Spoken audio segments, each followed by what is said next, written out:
Nos acompaña a esta hora Walter Spurrier, experto económico. ¿Cómo está, economista? Muy buenas tardes, gracias por estar con nosotros. Muchas gracias por haber invitado.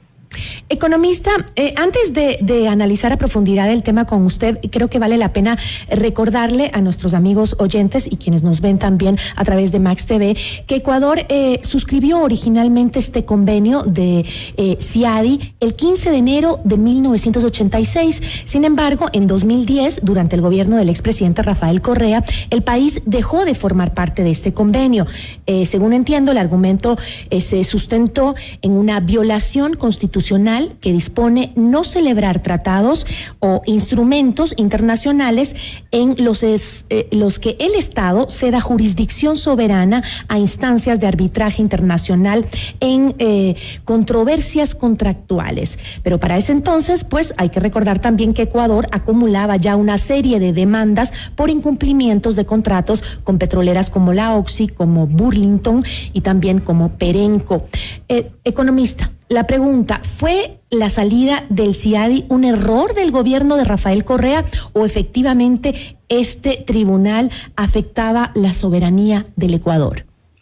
A ver, no fue error en el sentido que fue una acción demagógica de Correa de atacar a los organismos multilaterales. O sea que en ese sentido cumplió su propósito, pero el argumento que él da no es real.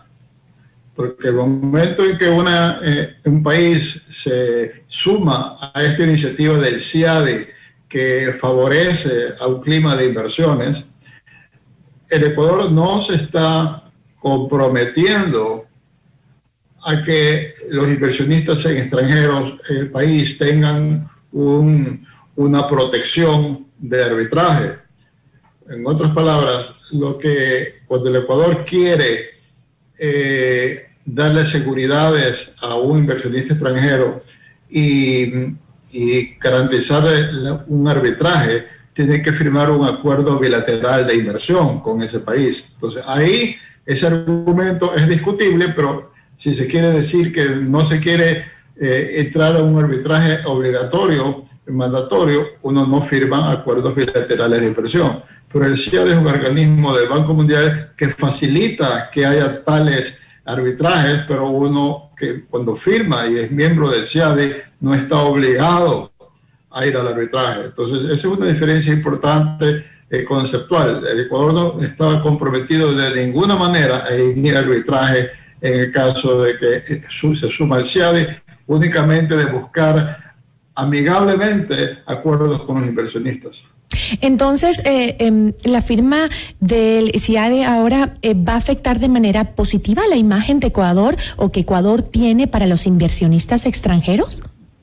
Bueno, usted lo pone de la manera precisa. Exactamente. Este es una pieza dentro de rompecabezas que tiene que armarse para que al país regrese la inversión extranjera.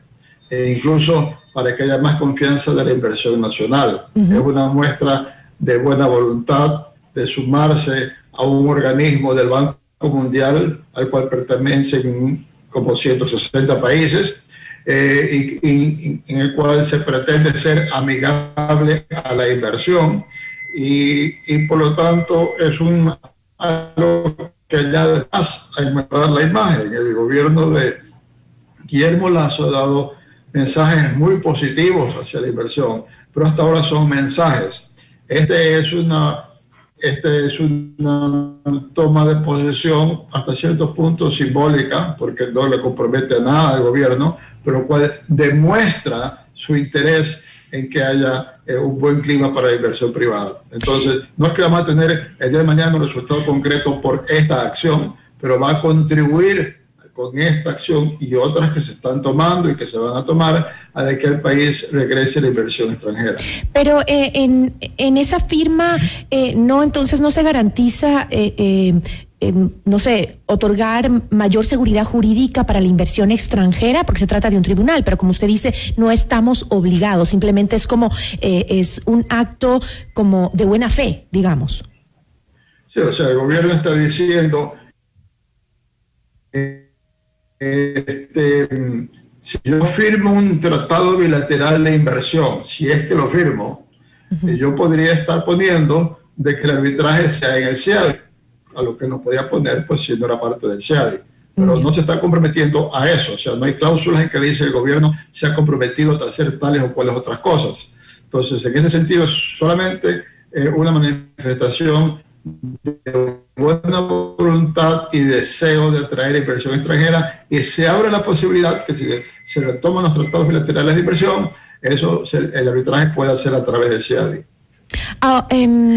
Y en el caso de justamente los temas jurídicos, por ejemplo, Ecuador tuvo, tengo aquí 8 casos en el país en donde tuvo que pagar indemnizaciones a compañías petroleras y eléctricas, entre otros sectores, extranjeras, las cuales sumaron un total de 9.928 millones de dólares. Ecuador no lo pagó todo, entiendo que pagó una mínima cantidad o ha pagado hasta el momento una mínima cantidad en esos casos en donde tuvo que pagar indemnizaciones a empresas extranjeras. Esto no se va a evitar con la firma del CIADI, ¿no es así? ¿O tendremos que seguir pagando esas indemnizaciones igual?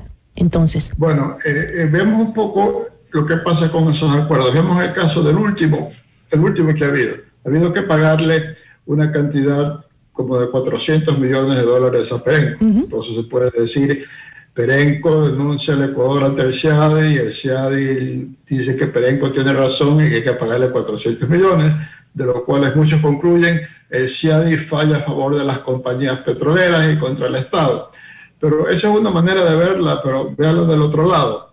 El propio presidente Correa dice que la plata que él le sacó a Perenco confiscándola fue mucho más de los 400 millones que se pagaron. O sea, es como si el día de mañana a usted, qué sé yo, el municipio le expropia una propiedad que vale 100.000 dólares y usted enjuicia al municipio porque le ha confiscado y el juez le dice que usted tiene razón y que le tienen que pagar 50.000. Entonces van a decir, sí, el juez falló a favor de la demandante, le han pagado 50.000, pero usted va a pensar que ha perdido porque le han quitado algo de 100.000 y solo le pagan 50. O sea, las empresas no es que consideran que el CIADI les favorece, porque con frecuencia, cuando es inevitable que fallen a favor de ellas, porque si se confisca una propiedad es difícil no fallar a favor, lo que les dan en el laudo es un valor inferior a lo del bien que han perdido. Entonces yo no diría que el CIADI en ese sentido ha sido parcializado contra los estados. Ahora, si usted nos explica que entonces este convenio al que hemos vuelto a adherirnos es simplemente para dar un acto de buena fe de cómo vamos a manejar los tratados, pero no necesariamente estamos sometidos a las reglas que se imponen desde afuera. ¿Por qué sería este convenio suficiente para recuperar la confianza exterior en el Ecuador? Bueno, quienes vayan a invertir en el Ecuador van a mirar una serie de cosas.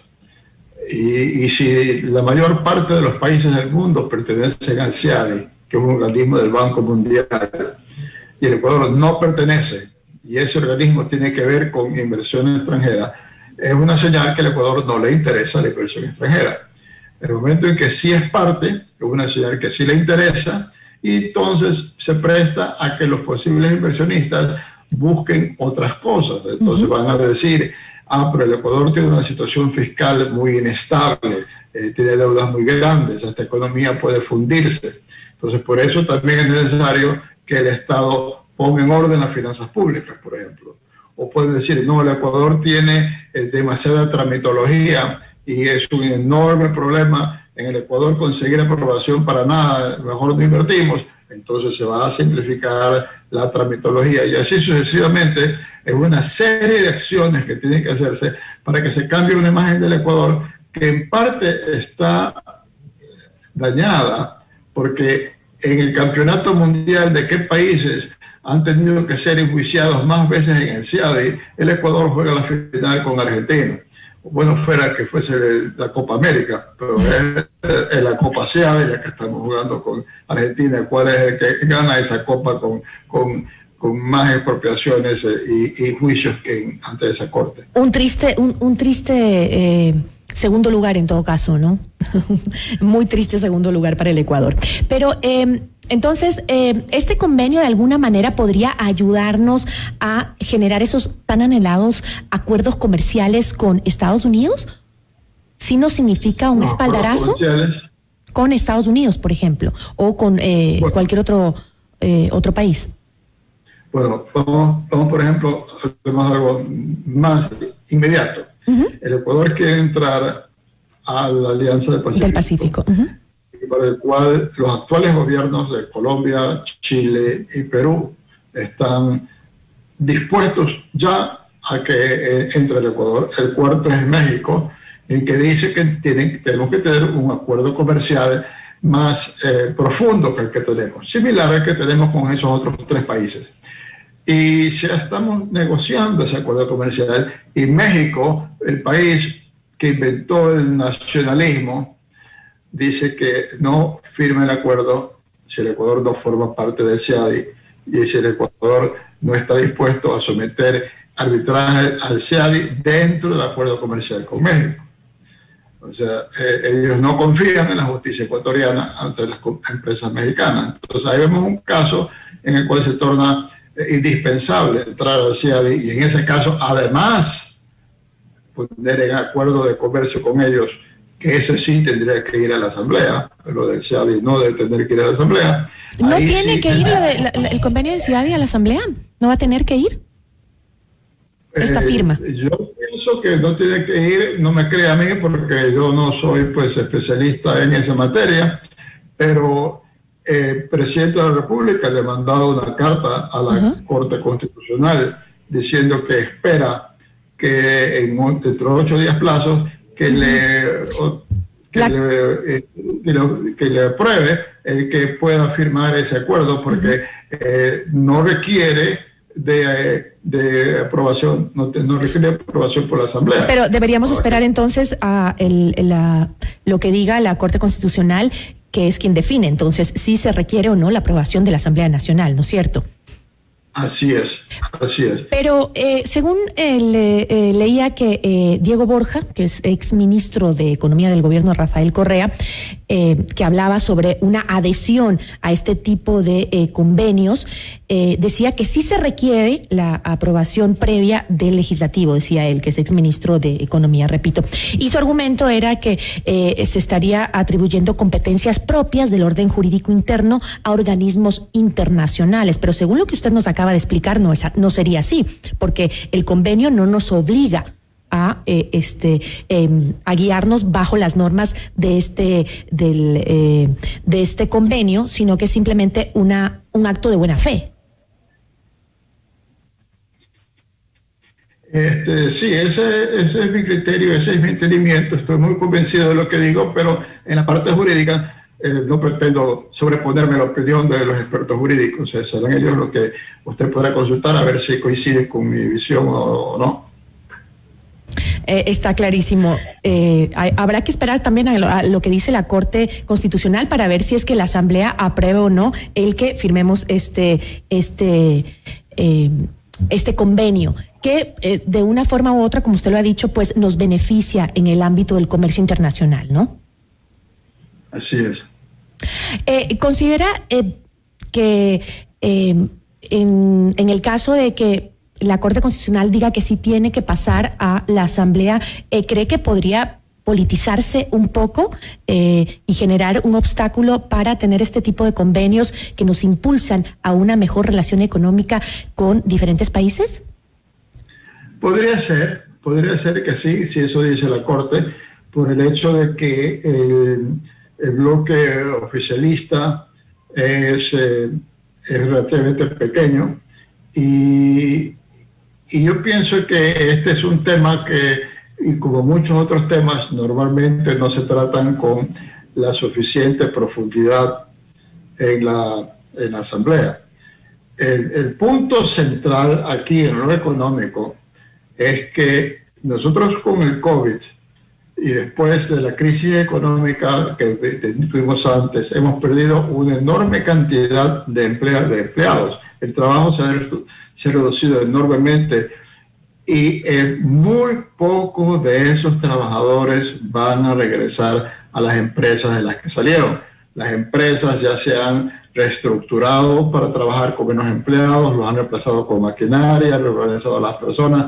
Muy pocas de esas personas van a regresar a los puestos de trabajo y por lo tanto, para que el presidente pueda cumplir con su ofrecimiento de aumentar el puesto de trabajo, necesita que haya nuevas empresas, que necesiten nuevos empleados y que tomen de esos empleados que han sido despedidos por el COVID o por la crisis anterior. Entonces, el Ecuador necesita una enorme inversión privada, nacional y extranjera para recuperar el empleo. Y hay personas que no estudian bien estas cosas, no entienden bien estas cosas y pueden decir que haya reactivación económica, que se cree empleo, pero no vamos a permitir que haya nueva inversión extranjera. Eso de allí no puede ser. No vamos a tener nueva inversión extranjera, tampoco habrá inversión nacional, porque el clima para inversiones es el mismo para la nacional y extranjera, y en ese caso no va a haber el empleo. Entonces, tiene que quedar muy claro, este es el tipo de pasos que son necesarios, no suficientes, no que se van a crear 100.000 empleos porque firmamos el CIADI, pero el tipo de pasos que son necesarios para poder recuperar los empleos que no van a volver fácilmente. Nos quedó clarísimo. Yo le agradezco muchísimo, economista, por habernos acompañado y por darnos un panorama de los pasos que necesita y que está dando Ecuador justamente para lograr esa anhelada reactivación económica. Muchísimas gracias. Gracias a usted. Agradecemos al doctor Walter Spurrier, experto en materia económica. Esto es Notimundo La Carta, siempre bien informados.